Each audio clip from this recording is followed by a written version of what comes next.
If I can just pick up on there, I think what's really great on what you've told us, this kind of goes back to, I think the reference model that everybody uses is the Ralph Stacey model, where he talks about, a project execution is actually a spectrum. Actually, it goes not just from, execution of anything is a spectrum. From the line organization to classical project management to hybrid models to more pure agile versions, maybe to Kanban, and then you have the last stage, which is I love what Ralph Stacey refers to as the house of pain or the red zone where nobody goes.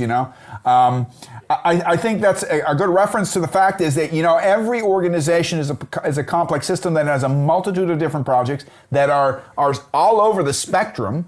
And I think if we're going to have a hybrid, and I think hybrid, anybody that I talk to who's professional in project management really doesn't care one way or the other what we call it.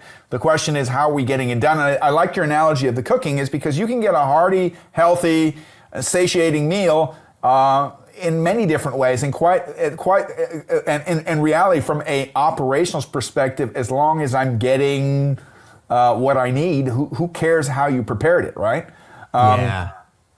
Yeah. And, and then it's, as you'll see as I get into the what the quick starts actually show you is that they're representative starting points. Again, it's not a prescription. It's you are going to take a look at these practices and make a determination with some additional content to know, is this something that is going to be valuable potentially to you in getting your work done?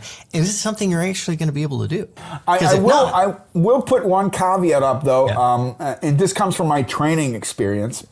I think on an operational level, when you initiate anything of this sort, there will be novices who desire a semi-prescriptive approach. Maybe it refers to what you're talking. It's a paradox. Yeah, you don't want to tell them, you can't dictate exactly what every step is, but you want to kind of give them a loose framework with which they can identify themselves and say, okay, but at least give me a basic framework with which to work in, right? And that has been one of the biggest challenges from a DA perspective, because if you have not used an Agile approach before, or you've been somewhere and you were told you were using Agile, but it was like, man, that wasn't, like, what we did wasn't very good, Well, so then you don't know where to start. And that's what I'm going to show you. That's what these quick starts provide.